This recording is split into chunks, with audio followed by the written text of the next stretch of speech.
Je suis réalisatrice ou vidéaste et photographe. Dans le cadre de notre entreprise, qui est une scope, donc la grande bobine, je m'occupe de la coordination des tournages, de la réalisation, de la partie scénario si le client le demande, du montage, de la post-production et du rendu final. En réalité, on est assez libre aussi de faire comme on veut parce que, comme étant une scope, nous sommes nos propres patronnes. Mais suivant la charge de travail, en général, c'est du 9h-18h, plus ça peut déborder s'il y a des tournages prévus un peu plus tard le soir ou le week-end. Voilà, c'est un métier qui n'a pas forcément d'horaire fixe en soi.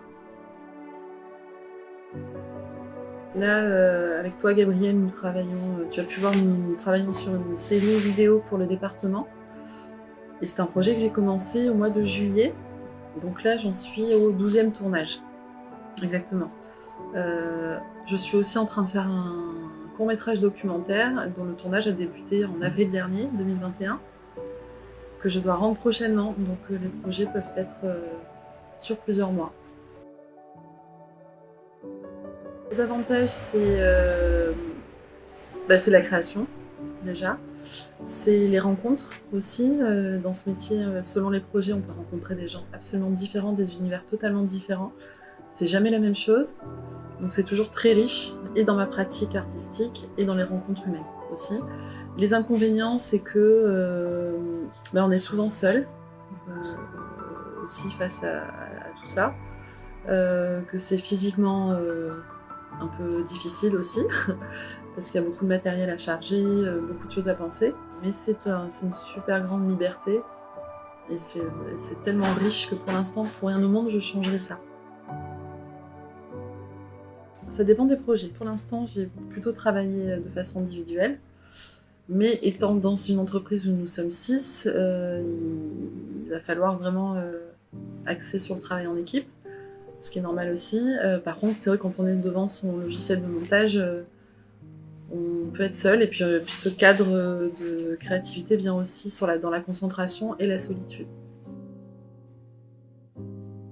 Les qualités nécessaires pour ce métier sont déjà être passionné de l'image, de la narration. Il faut être à l'écoute et toujours anticiper soit le plan d'avance, soit la réaction. Et, il faut être très ouvert aussi, et vraiment dans l'écoute. Mais ça dépend aussi des projets. En fait, moi je fais beaucoup aussi d'institutionnel. Je vais maintenant vers le documentaire qui demande d'autres qualités, mais ça reste toujours sur être tourné vers l'autre, vers le sujet qu'on filme. Les formations pour exercer ce métier sont de façon assez traditionnelle. Le bac cinéma, peut-être la fac pour certains, qui a une approche plus théorique, mais ça peut être aussi un bon début, ou les écoles spécialisées. Après, ça dépend aussi quel type de métier tu veux faire. Si tu veux être scénariste, si tu veux être chef opérateur, si tu veux être réalisateur, si tu veux être monteur, production, il y a plein de branches et du coup d'écoles et de formations différentes aussi. La voie royale, c'est, je dirais, bac cinéma, prépa cinéma, plus grandes écoles de cinéma qui sont donc la FEMIS, Louis Lumière, ou les écoles privées comme l'ENSAV à Toulouse, à Bruxelles aussi, qui est une très bonne école. Voilà, ça c'est la voie un peu royale, je dirais.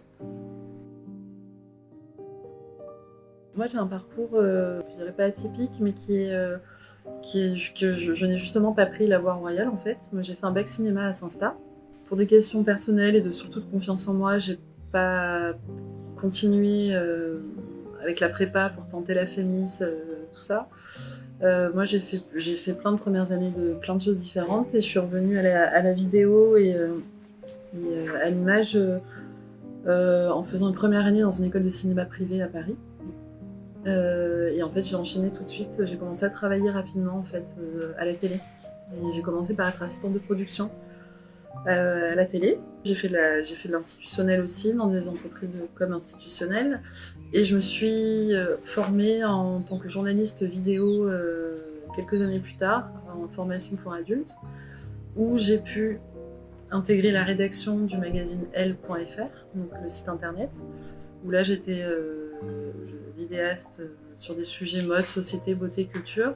Et en parallèle, j'ai commencé à travailler dans le cinéma aussi, donc j'ai participé à plusieurs longs métrages en tant que troisième assistante réalisation et régie.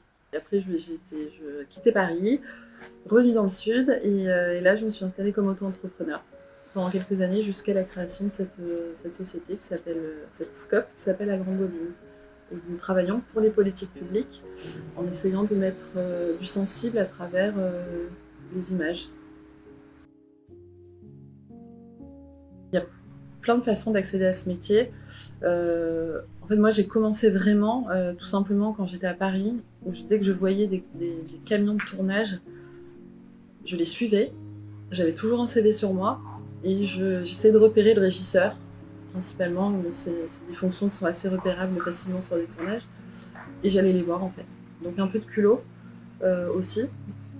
Je sais pas si aujourd'hui c'est plus facile de faire comme ça ou pas. J'ai presque 40 ans, donc mais bon, en tout cas, quand j'avais 25 ans, c'est comme ça que j'ai fait aussi.